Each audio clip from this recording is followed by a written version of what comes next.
অভিনন্দন জানিয়ে সবাইকে উপস্থিত হওয়ার জন্য ধন্যবাদ জানিয়ে আমি আমার বক্তব্য শেষ করছি। আল্লাহ হাফেজ, আসসালামু আলাইকুম।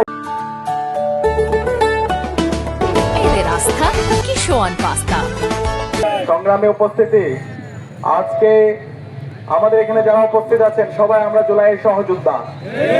আজকে আমার সাথে আছে আপনাদের এই এলাকার মাটি ও মানুষের নেতা, আপনাদের এই সন্তান, ঢাকা বিশ্ববিদ্যালয়ের মেধাবী শিক্ষার্থী, ডাকসুর কার্যনির্বাহী সদস্য বেলাল হোসেন অপু।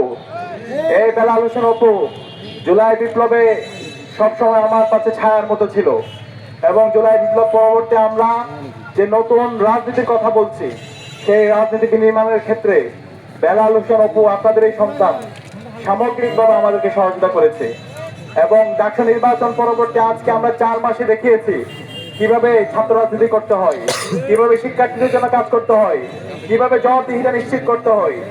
আমরা ইতিমধ্যে 4 মাসের একটা স্মারক বের করেছি, সেটাকে আপনারা দেখেছেন। আমরা 4 মাসে 225টা কাজ করেছি।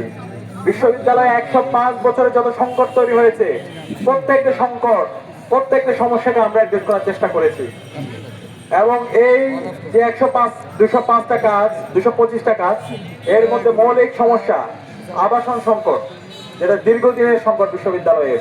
আপনাদের সন্তানরা যখন ঢাকা বিশ্ববিদ্যালয়ে পড়তে যায়, এক রুমে যেখানে দুজন থাকতে কষ্ট হয়, ওইখানে 10 জন 15 জন থাকতে হতো। আলহামদুলিল্লাহ আমরা বলেছিলাম সেই আবাসন সংকট আমরা দূর করব। ইতিমধ্যে বিশ্ববিদ্যালয়ের 2841 কোটি টাকার একটা প্রকল্প এসেছে। কত কোটি টাকার? 2841 কোটি টাকার। এবং এর আওতায় ছেলেদের জন্য 5টা হল নির্মাণ হবে, মেয়েদের জন্য মোট 5টা হল নির্মাণ হবে। এই 10টা হল নির্মাণ হলে ইনশাআল্লাহ ঢাকা বিশ্ববিদ্যালয়ের আর কোনো আবাসন সংকট থাকবে না।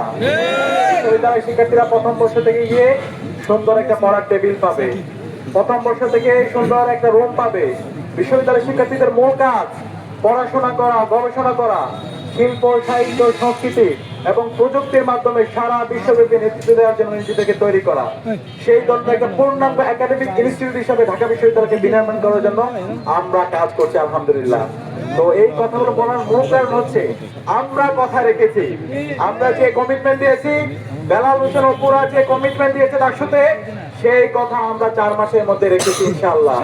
এবং আমরা কথা দিচ্ছি আপনাদের এই অঞ্চলের মাটি ও মানুষের নেতা, বাগেরহাটের মাটি ও মানুষের নেতা, জননেতা রাহাত ভাই আপনাদের ম্যান্ডেট পেয়ে নির্বাচিত হয়ে আসার পরে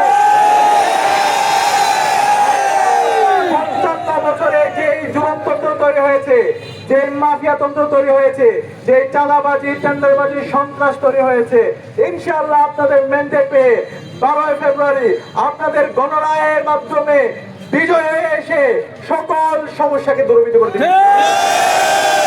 আমরা কথা দিয়ে কথা রাখি। আমরা বিগত আমাদের বাংলাদেশ স্বাধীন পরবর্তী 55 বছরে অসংখ্য আমরা এমপি বানিয়েছি, বানাই নাই? অনেক মন্ত্রী বানাইছি, কিন্তু আমাদের এই মানুষের মাটি ও মানুষের ভাগ্যের পুরো পরিবর্তন হয়েছে।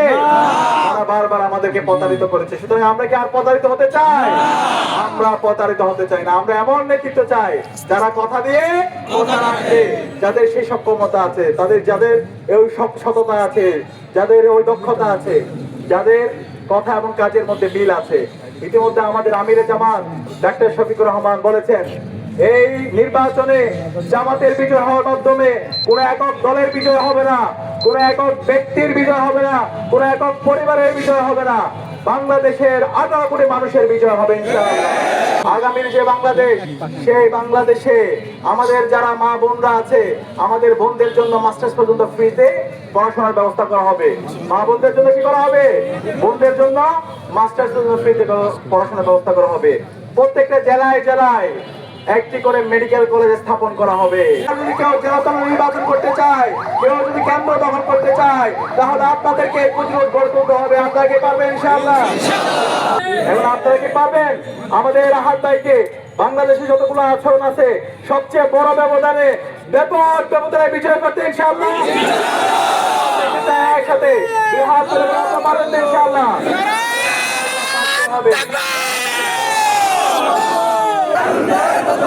তারুণ্যের প্রথম ভোট, চাচাদের প্রথম ভোট, মালাদের ভোট, ইনশাআল্লাহ ইতিমধ্যে বাংলাদেশের সকল নাগরিকরা দাঁড়িপাল্লার পক্ষে, ইনসাফের পক্ষে, 11 দলীয় জোটের পক্ষে তারা অবস্থান নিয়েছে। ইনশাআল্লাহ আগামী যে বাংলাদেশ হবে সে বাংলাদেশ হবে ইনসাফের বাংলাদেশ ইনশাআল্লাহ। দাঁড়িপাল্লায় ভোট দিন, সিল মারো ভাই সিল মারো, দাঁড়িপাল্লায় সিল মারো, সিল মারো ভাই সিল মারো, হাতে সিল মারো, 12 তারিখ সারা দিন হাতে সিল দিন, দাঁড়িপাল্লায় সিল দিন। হা মানে আজাদি, না মানে গুলামি, হা মানে আজাদি, না মানে গুলামি, গুলামি না আজাদি, অবস্থা সংগ্রাম, ইনকিলাব ইনকিলাব, জিন্দাবাদ জিন্দাবাদ, সবাইকে অসংখ্য